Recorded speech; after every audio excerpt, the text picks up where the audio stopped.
through the roof over the past year. It wasn't because they were having difficulty finding supply. It was because they were increasing their prices to get to these record profits. Exactly. In a press conference, Democratic Senator Sheldon Whitehouse of Rhode Island highlighted his bill to levy a windfall profit tax on oil companies like the European Union has done. And Whitehouse called out the oil industry's propaganda campaign that falsely blamed the Biden administration for high energy prices while the industry was gleefully taking advantage of war profiteering and price gouging. And Senator Whitehouse added this. When you're looking at how to fund the $11 billion international loss and damage pledge that Joe Biden made, you might want to think about the $200 billion that the fossil fuel industry just extracted in excess profits.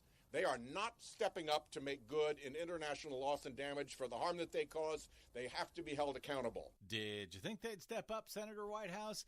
Did you really? In other news, President Biden was on the road this week to highlight long-awaited infrastructure repairs and upgrades thanks to the bipartisan infrastructure law. On Monday in Baltimore, he announced the expansion of a 150-year-old rail tunnel that was damaged by extreme flooding during Hurricane Sandy, which will create 20,000 construction jobs and reduce car traffic and air pollution. Biden also traveled to New York to announce $300 million in funding to complete the first phase of the Hudson River Tunnel project, which was abandoned mid-construction by the Trump administration. And finally, over the past week, we've reported on the Biden administration protecting Alaska's Tongass National Forest from logging and the pristine watershed of Minnesota's Boundary Waters Canoe Area Wilderness from mining pollution. Now, the Biden Environmental Protection Agency has effectively vetoed the controversial proposed Pebble mine in Alaska. Using a rare authority under the Clean Water Act, the agency banned the dumping of mine waste in the watershed of Alaska's Bristol Bay, concluding it would permanently destroy 100 miles of streams and wetlands and pose an unacceptable threat to the world's most prolific salmon fishery. It is a huge victory for Native American tribes and Alaska's sustainable billion-dollar commercial fishing and outdoor recreation industries. As one tribal advocate said, quote, "You can have a mine for 50 years or salmon for 1,000 years. You cannot have both." Very good news up north. For much more on all of these stories and the ones we couldn't get to today, check out our website at greennews.bradblog.com. Are you tired of think tank approved corporate news and commentary? Are you tired of CEOs telling you what to think, who to hate, and who to vote for? Well, welcome to the Rick Smith Show. We don't take orders from some boardroom, and we don't do focus groups or talking points. We don't work for them, and we never will. I'm Rick Smith, and I work for you. Join us daily at thericksmithshow.com and download the podcast and never miss a minute.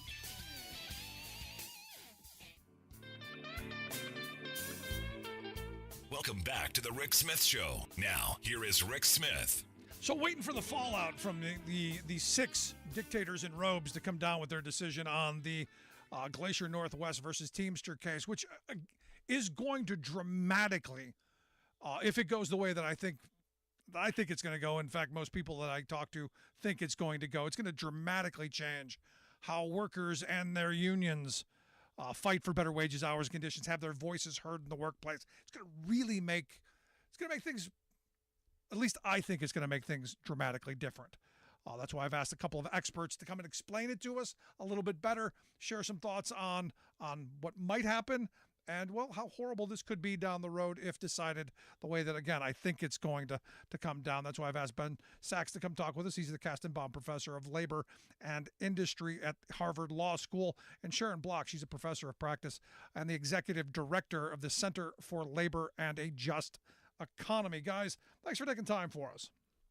Thanks for having us. So I want to get into this case. A lot of people don't know what the Glacier case is. So Ben, if you could just give me a quick overview, what did the Supreme Court hear in this case of Glacier Northwest versus Teamsters 117? What's the crux of it? So the crux is, can you sue a union for striking? Can an employer sue a union for striking and get damages if the union costs the employer money? The case itself involves cement truck drivers who went on strike. The guys who had early shifts had cement in their trucks already, so they drove the trucks back to the plant, left the barrels rotating so that the cement wouldn't dry in the trucks, but some of the cement got ruined because it didn't get delivered on time because of the strike. The normal course here is, if the employer thinks it's an illegal strike or an unfair labor practice, the employer can just take action against the workers. But probably this was a protected strike. So what the employer did was it sued the union in state court seeking damages, saying that the union had engaged in what was tantamount to vandalism. And, 9 times out of 10, 99 times out of 100, a case like this gets in front of a state court and the state court dismisses the case and says, we don't do this in the United States. We don't give damages for strikes. And we let the National Labor Relations Board sort out the labor law questions involved. That's exactly what the Washington State Supreme Court said. But the Supreme Court took the case indicating that it wants to give state courts the right to hear these lawsuits about strikes. And so that's very scary. This Supreme Court probably didn't take this case to say that the state Supreme Court was right. And the oral arguments that was heard a couple weeks ago suggest to me and to Sharon and to everybody who's paying attention that the unions are going to lose. And the question is how badly and how broad a right to sue for strike damages there will be after the Supreme Court decides the case. Now, Sharon, you're someone who served on the National Labor Relations Board. How much this is, if this goes the way that I think, as Ben points out, everyone thinks it's going to go, how much is this taking away from the board's ability to oversee this stuff? How much of this is taking away from the board? Yeah, it's absolutely undermining the board's authority. We, for decades and decades, have had one body that has the expertise and the authority to make these kinds of judgment calls about whether strikes should be protected or not. And if state courts can start getting involved and start making pronouncements about labor issues before the NLRB has a chance to even look at the case, it's very much going to undermine the NLRB's authority and then, create inconsistent results all over the country, which is going to be very destabilizing for unions because they won't have that predictability. There won't be one place to go to know that there are experts who are going to look at the case and make that judgment call in the first instance. Well, ultimately, I believe that's the Alito plan, and given his track record. But in looking at this, and again, as Ben pointed out, this is about suing the unions for damages when a strike happens. So if a union representing farm workers decides they're going to go on strike, will the farm be able to sue those workers for crops that they didn't pick? Will name the industry? Is this where this is going to take us, to where there's going to be a massive chilling effect on workers' ability to use the only power that they really have, and that's to fold their arms and march their feet? Yeah, so it's absolutely, you can imagine just sort of the slippery slope from the facts of this case to all kinds of strikes where there is some economic effect on the employer. After all, that is the point of a strike, is to have some economic impact on the employer. But, I don't even think, I think this is so bad that we won't even get necessarily to a point where employers are frequently suing unions. They'll just have to threaten it. And that will change the calculus for unions about whether to even ask their members to go out on strike. That's an interesting point. So Ben, let me ask you, because one of the things I said from the beginning is this could set up another scenario of what right-wing groups have been doing for years with a lot of frivolous lawsuits against unions. In fact, since the Janus decision, unions across the country have been sued because they've taken dues a particular month when they maybe shouldn't have, or didn't refund things fast enough. And it was really just about creating an environment of more frivolous lawsuits to chew up dues dollars and keep unions fighting to just maintain their ability to exist, as opposed to going out and organizing, doing more. Wouldn't that be also part of this? Which do you see? Yeah, I mean, I'm going to just agree with Sharon here and say, in some ways, the scenario you just described might be the best case scenario in which the lawsuits are frivolous. So there's a very narrow exception in the law today, which says that if a union engages in or workers engage in violence on the picket line or outright vandalism during a strike, then the union can be subject to a lawsuit. And what the Supreme Court is going to do is it's going to expand on that exception and define vandalism or picket line violence much more broadly to include some kind of property destruction. And Sharon's got it exactly right. The question is, what does property destruction mean? Does it mean just something like letting the cement harden before it can be delivered, or does it mean, as you suggested, Rick, letting crops go bad?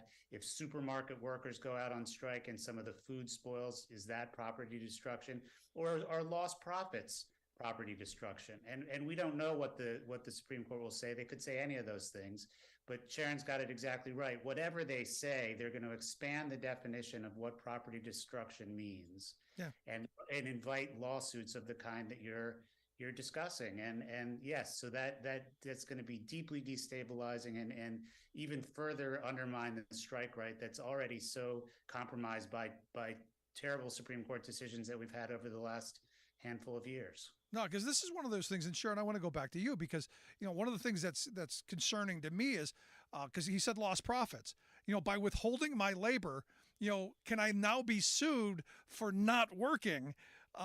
Because they didn't realize profits they didn't have. Because look, there's a potential that UPS is going to go on strike this summer.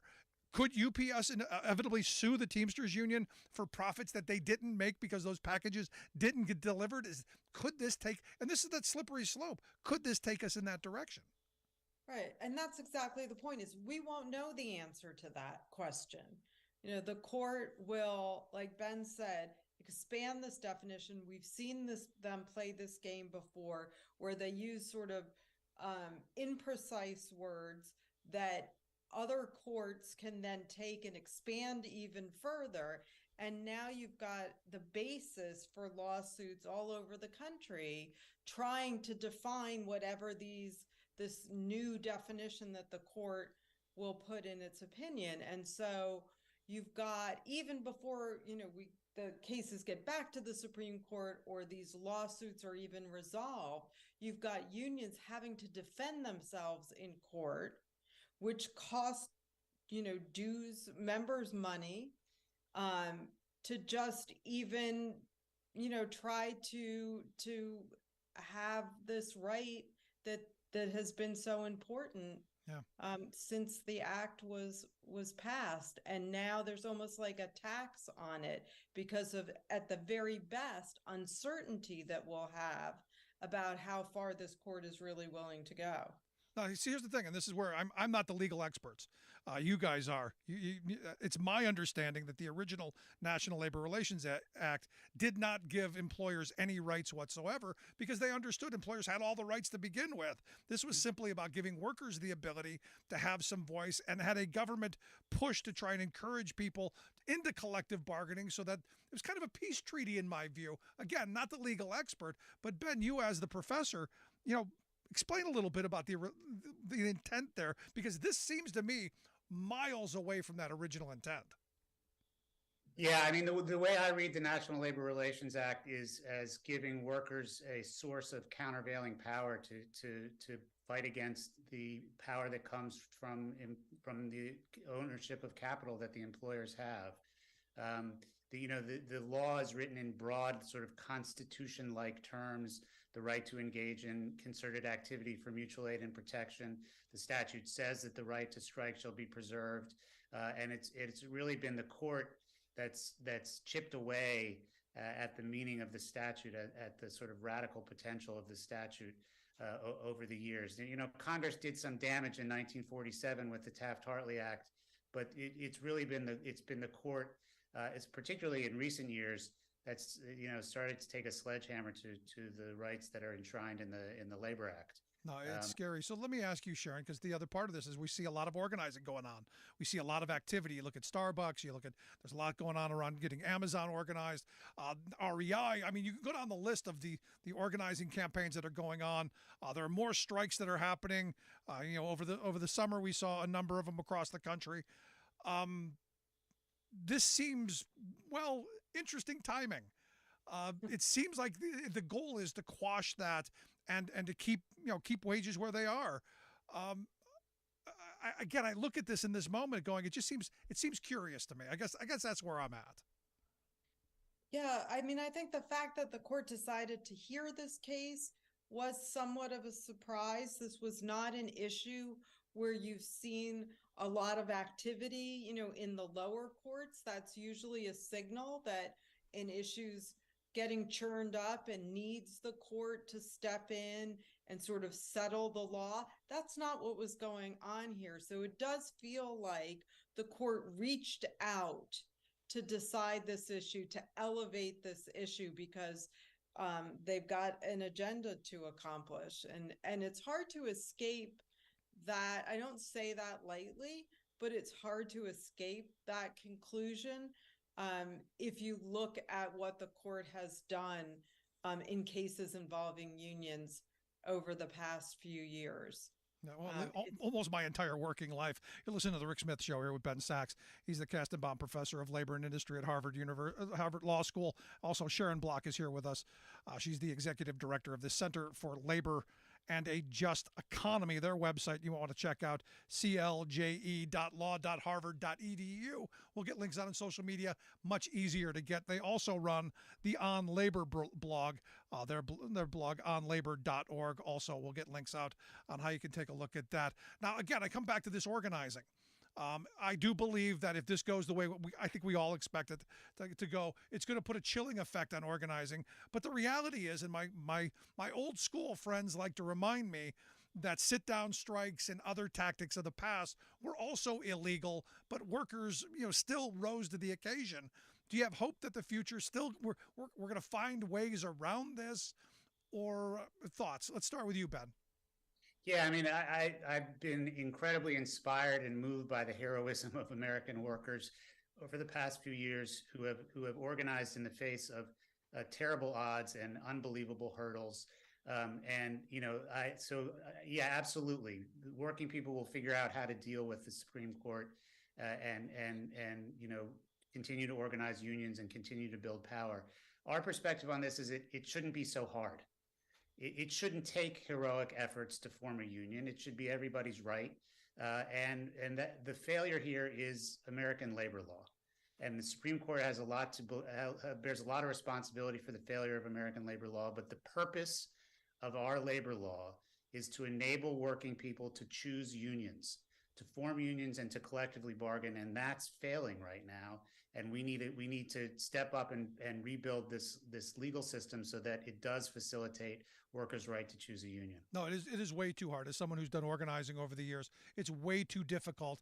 I remember stories from my grandparents and their generation that it was nowhere near this difficult. And what we need is that kind of mass organizing again. Because look, we're suffering through some massive inflation.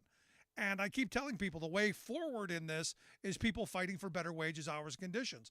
When you have cost of living adjustments in your union contracts, inflation doesn't hurt you as much. We need policies that are going to help working families make it through to tomorrow. And I think, in the president's State of the Union on Tuesday, I think he's got to come out and talk about this as well, that there's got to be a path for workers to fight for better wages, hours, conditions, to help ease the pain, because corporate profits are through the roof.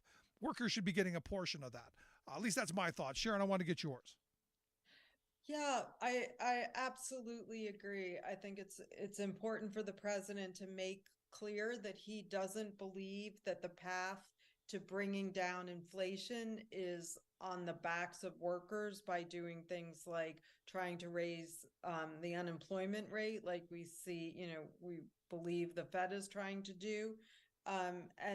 And similarly, to just make clear that it's not this administration's policy to try to stifle wage increases as a way of containing inflation. That's not I'm not an economist, but from economists that I trust, their views is that is not what's causing inflation. And so, I think you will hear that from the president. I think this is a president who takes very seriously when people refer to him as the most pro-union president in generations. And so I will certainly be listening for that. And I believe that's what we'll hear in some form or fashion. Ben, any thoughts on the president's speech? Yeah, just to completely agree with Sharon, and it would be great to hear something of support for unions, and some agenda for making unionization a little bit easier over the next years of this administration. Yeah, that'd be great. Last line of questioning I've got for you, because I noticed last week you guys opened a new center for labor and a just economy. Great stuff. I hope folks will check out the website. We will get links out, clje.law.harvard.edu. Tell me, as the executive director, Sharon, what's the goal? What made you guys want to start this? Thanks so much for the question. I mean, what made us want to start this is that this is a moment, like we've been talking about, where you see this incredible momentum and energy coming from workers, and this inability of the law to translate that desire into the results that the law should be protecting. So we want to be a place where we help come up with ideas about how the law can better facilitate moving workers' desire to create power into the reality of a fairer and a more just economy. So using some of the things, and look, I got to tell you, I love the new head of the NLRB. Jennifer Abruzzo. I love the things that she's doing, and the fact that using legal doctrine that hasn't been used in a very long time. I think we need to be doing that in ways that we haven't for decades. The right has got all of these think tanks that set up ways of abusing the law. It'd be great for us to figure out what you're doing to help use the law to help working people. So I think that's a good start. Great. Well, thank you. Stay tuned. Yeah, no, absolutely. We want you to come back and share some thoughts. So last thought, Ben, what are you hoping to, as somebody who's involved in this Center for Labor and a Just Economy, what's your goal? What's your hope for it? Yeah, just to build off what you said about Jenna Abruzzo, I mean, she's doing amazing things at the NLRB. She's using all the tools that she has available to her. Our view is that they're not powerful enough, and that we need a different labor law, not just this one improved.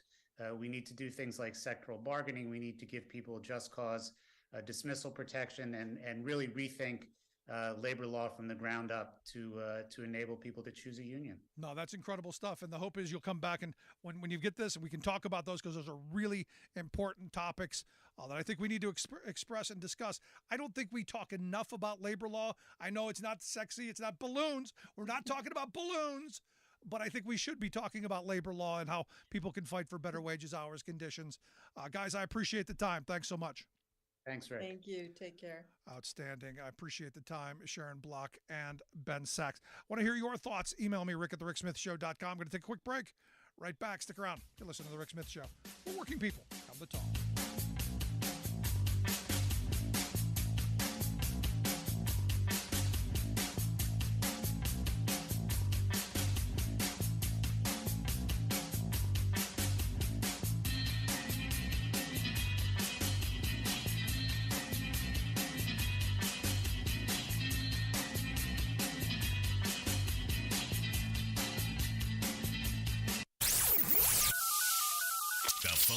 Are open. Give Rick a call at 1-866-416-RICK. That's 1-866-416-7425.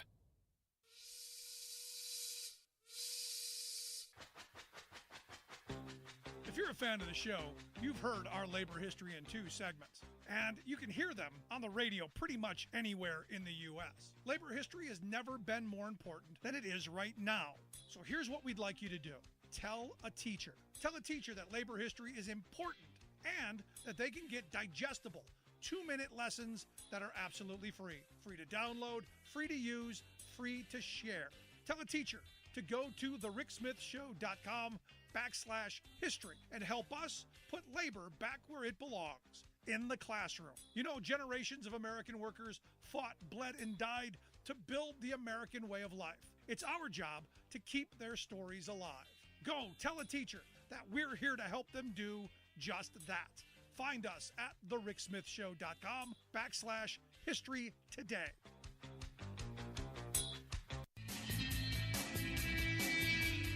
Welcome back to the Rick Smith Show. Now, here is Rick Smith.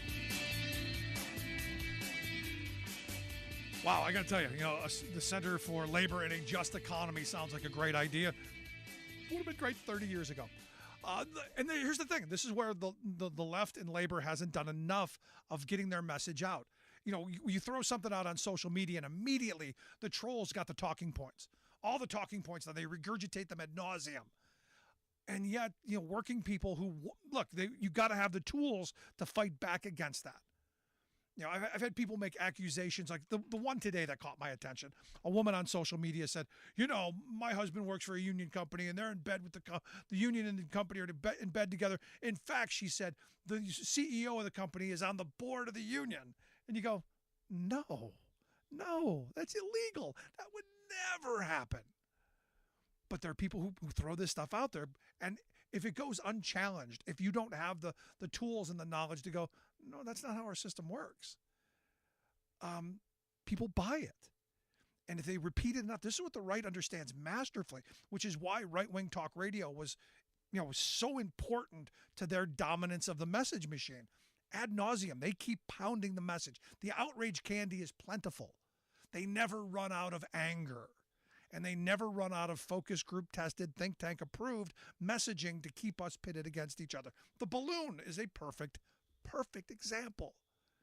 And for me, this is why, on the left, in the labor spaces, in the sane spaces, we need people who are crafting messages and policy and law to help move us forward, to make lives better. As I say, my true north is always, how do we make working families' lives better? How do we help them put food on the table and get the insurance and the retirement security that they need? Seems simple to me. I'm Rick Smith, and this is Labor History in 2. On this day in labor history, the year was 1919. That day began the week-long general strike in Seattle, Washington. As World War I drew to a close, many workers in the city were frustrated by 2 years without pay increases due to the war. 35,000 workers in the shipyards walked off the job. Workers from most of the 110 union locals across the city voted to support the general strike. At 10 a.m. on February 6th, the citywide strike began. As many as 65,000 workers, or a fifth of the entire workforce of the city, walked off the job. They were met by a combined force of the police and the military. It has been nearly a century since the Seattle General Strike. This unprecedented stand by the city's workers has been remembered and commemorated in many ways. Perhaps the most innovative memorial came in the form of a rock opera. In 1985, Rob Rosenthal set the story of the strike to music. He based the lyrics on research and interviews he did as a graduate student at UC Santa Barbara over the course of 10 years. A band named The Fuse formed to record the 21-song album. The final project was a blend of rock, blues, and folk.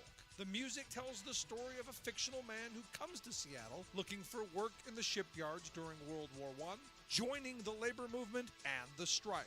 What labor history event would you like to hear set to music? Without our muscle, without our brain, nothing would ever grow. We run it all. We run it all. Like what you hear? Check out more at laborhistoryin2.com. Who's in the city?